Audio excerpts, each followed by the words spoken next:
Market पर चर्चा कर ली। अब बुलियन मार्केट की ओर रुख कर लेते हैं। गोल्ड सिल्वर पर बातचीत करेंगे। गोल्ड देखा जाए तो कॉमेक्स पर $4100 के ऊपर ट्रेड होता हुआ नजर आ रहा है। सिल्वर देखें तो $60 के ऊपर नजर आ रहा है। घरेलू बाजार में देखें तो गोल्ड 1,44,999 का भाव चल रहा है। वहीं एमसीएक्स पर सिल्वर देखिए तो 2,26,000 का भाव चल रहा है। अजय सर, आपसे शुरुआत करना चाहूंगा, क्या गोल्ड सिल्वर ने यहां से वापसी कर ली है या कोई ऐसा रेजिस्टेंस लेवल गोल्ड सिल्वर का जब वो ब्रेक होगा तब हम कहेंगे कि गोल्ड सिल्वर में तेजी आ चुकी है? देखिए, गोल्ड सिल्वर में मुझे लगता है तेजी आ चुकी है। ये तो 4 दिन की गिरावट के बाद मार्केट तेजी के बाद आज थोड़ा पुल बैक दिखा रहा है। बट मुझे लगता है, देखिए, सबसे इंपॉर्टेंट है जॉब डेटा। जॉब डेटा में आज अनएम्प्लॉयमेंट डेटा रहेगा, वहां पे भी बढ़ोतरी देख रहे हैं। और अगर जब तक जॉब के डेटा प्रॉपर नहीं आते, मुझे लगता है कि कहीं ना कहीं रेट हाइक की पॉसिबिलिटी उतनी ज्यादा एग्रेसिव नहीं रहेगी। हालांकि अभी भी सितंबर में रेट हाइक 11% बता रहा है, बट मुझे लगता है कि ये इस वीक अगले हफ्ते जो डेटा आएगा वहां से हमें ज्यादा क्लैरिटी मिलती हुई दिखाई देगी। तो ओवरऑल मुझे लगता है आज के सेशन में हो सकता है मार्केट दिन के सेशन में थोड़ा बहुत रेंज बाउंड रह सकता है या थोड़ा बहुत गिरावट दिखा सकता है, बट सस्टेनेबिलिटी बिल्कुल नहीं दिखाई दे रही है। तो शॉर्ट तो मत कीजिए, लेके काम कीजिए। 1,44,500 पे लेंगे, 143,500 का स्टॉप लॉस लगाएंगे, 146,500 का टारगेट रहेगा। डॉलर इंडेक्स पे भी कहीं पे भी कोई बड़ा मूवमेंट डॉलर इंडेक्स में भी आता हुआ दिखाई नहीं दे रहा है, इसलिए लेके काम कीजिए, बेचना नहीं। गोल्ड में खरीदारी की सलाह दी जा रही है अजय सर की ओर से। ट्रेडिंग कॉल स्क्रीन पर है, आप लोग नोट डाउन करके चलिए। तेजी आ चुकी है ऐसा कहना है सर का, तो खरीदारी की सलाह दी जा रही है। गोल्ड अगस्त वायदा 1,44,500 पर लॉन्ग करके चल सकते हैं। 1,46,500 तक के टारगेट के लिए 1,43,500 का स्टॉप लॉस लगाइए। स्टॉप लॉस मस्ट है, इस चीज का ध्यान रखिए जो भी ट्रेडर्स हैं। रविंद्र सर, आपका क्या नजरिया है? गोल्ड को लेकर तेजी करना चाहिए? कौन से लेवल्स इंपॉर्टेंट नजर आ रहे हैं सर? गोल्ड में एक बहुत ही अच्छा पैटर्न बन रहा है। हालांकि अभी तक कंफर्मेशन हुआ नहीं है। तो अगर हम डेली चार्ट पे देखें तो एक बहुत ही अच्छा वेज बना हुआ है, फॉलिंग वेज, जो कि एक बुलिश पैटर्न है। और ये एपेक्स लेवल पे है अभी। लाइक नॉर्मली हम कहते हैं कि इसको कॉइलिंग कहते हैं। तो जब भी ये कॉइल एकदम एपेक्स तक पहुंचता है तो वहां से हम एक ब्रेकआउट या ब्रेकडाउन देखते हैं। और ये जो फॉलिंग वेज है, ये इंडिकेट कर रहा है कि मार्केट अगर ब्रेकआउट देता है तो ये अपसाइड ब्रेकआउट देगा। हालांकि अभी कंफर्मेशन हुआ नहीं है। मेरे हिसाब से इसका कंफर्मेशन जो है वो $4,200 के ऊपर होगा स्पॉट में। अगर वो होता है तो फिर मुझे लगता है कि हम इसमें एक सस्टेनेबल तेजी देखेंगे। जो अभी मार्केट ऊपर नीचे कर रहा है, आई थिंक वो थोड़ा सा थम जाएगा। और अगर हम शॉर्ट टर्म देखें तो शॉर्ट टर्म में भी मुझे लगता है कि जो ट्रेंड है वो पॉजिटिव बना हुआ है। हालांकि 4165 4170 का रेजिस्टेंस है।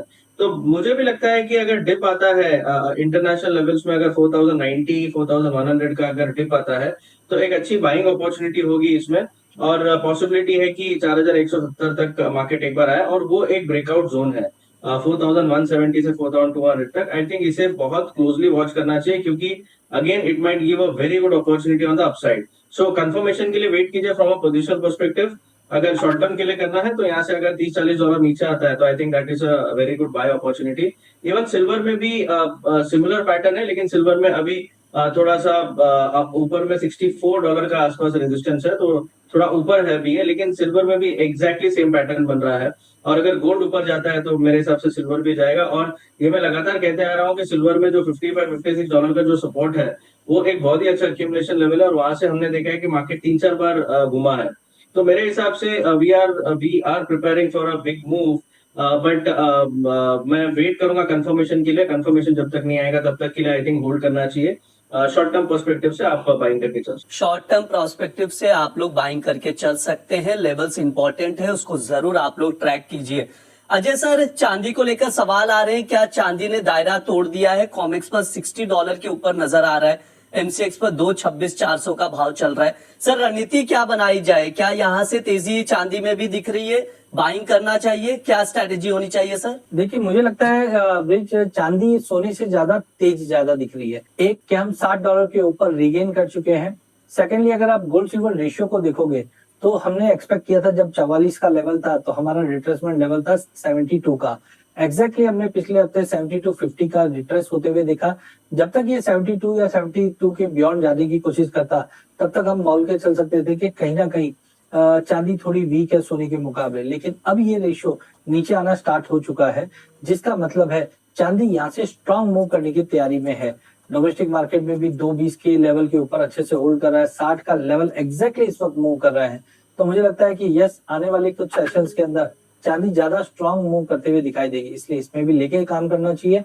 यहाँ पे 2,23,000 के ड्रॉप पे लीजिए, क्योंकि मॉर्निंग मार्केट थोड़ा सा नरम रह सकता है, लेकिन शाम तक हम वापस तेजी देखेंगे जो 2,30,000 तक का लेवल दिखा देगा। 2,30,000 का लेवल चांदी में दिखाई दे सकता है, बाय कॉल दिया जा रहा है, यहाँ पर आप लोग नोट डाउन करके चल सकते हैं। सिल्वर सितंबर वायदा 2,23,000 पर लॉन्ग पोजीशन बना सकते हैं, 2,30,000 तक के टारगेट के लिए 2,20,000 का स्टॉप लॉस लगाइए, स्टॉप लॉस मस्ट, इस चीज का आप लोग ध्यान रखिए। अजय सर, एक सवाल भी आ रहा था, उस पर भी मैं आपसे राय लूंगा। विनोद जी का सवाल है, कह रहे हैं क्या सिल्वर 29 जुलाई तक, क्योंकि 28-29 को फेड की बैठक है, 2,29,000 तक भाव जाएगा या 2,20,000 तक भाव जाएगा नीचे? सर, आपका क्या नजरिया है? 29 जुलाई तक का व्यू जानना चाह रहे, क्योंकि हर दर्शक के मन में सवाल है कि फेड तक क्या रेट हो सकता है और फेड क्या फैसला ले सकता है, क्या एक्सपेक्टेड है, और उसके बाद कैसी दिशा रहेगी बाजार की? देखिए, मेरा मानना है कि फेड की जो बैठक होनी है, इसके अंदर कहीं ना कहीं आप देखेंगे रेट पॉज रहेगा करंट मंथ के लिए। अगले के लिए अगेन सितंबर मंथ के लिए फेड बटा हुआ दिखाई देगा आपको, कि 50% ऑफ मेंबर बोलेंगे कि रेट कट करना चाहिए, 50% मेंबर बोलेंगे नहीं, वेट करना चाहिए। बट ओवरऑल जैसे मैंने बताया कि जॉब मार्केट जब तक स्ट्रांग नहीं होता है, हाई पॉसिबिलिटी है कि हम रेट पॉज देखेंगे सितंबर में, और हो सकता है कि दिसंबर में जाकर एक कंसेंसस बने रेट हाइक का। बट ओवरऑल मेरे को जो जॉब डेटा जब तक इंप्रूव नहीं होता है, ऐसा कोई भी फीचर नहीं दिखाई दे रहा कि रेट हाइक जल्दी आ जाए। पहले लग रहा था, बट अभी ऐसा नहीं लग रहा। तो मेरे हिसाब से यस, 2.30 का लेवल तोड़ता हुआ दिखाई देगा। रविंद्र सर, अगला सवाल आपके लिए है। पारस जी का सवाल आ रहा है, कह रहे हैं गुड मॉर्निंग सर, क्या क्रूड की तरह गोल्ड सिल्वर भी भागता हुआ दिखाई दे रहा है? क्या गोल्ड $4,350 तक पहुंच जाएगा और चांदी $65 क्रॉस होता हुआ नजर आ रहा है? काफी पॉसिबिलिटी लग रहा है। जैसे मैंने बताया कि 4,200, 4,170, 4,200 के रेजिस्टेंस है, ये स्पॉट में है। अगर वो निकल जाता है तो फिर मुझे लगता है कि नेक्स्ट टारगेट वुड भी 4,390, जहां से हमने ब्रेकडाउन देखा था और जहां से मार्केट ने एक रिवर्सल भी दिया था रिसेंट अपमूव से। और चांदी में $60 का एक रेजिस्टेंस है, अगर उसके ऊपर सस्टेन करता है तो $64-65 तक का एक पॉसिबिलिटी है।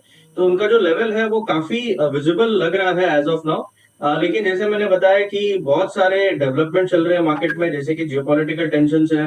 अगर थोड़ा भी इंटरेस्ट रेट के ऊपर फोकस आ जाता है, अभी मुझे ऐसा लग रहा है कि थोड़ा सा फोकस हटा हुआ है। जैसे अजय ने बताया कि जॉब मार्केट का जो डेटा था इस मंथ में, दैट वाज वेरी बैड।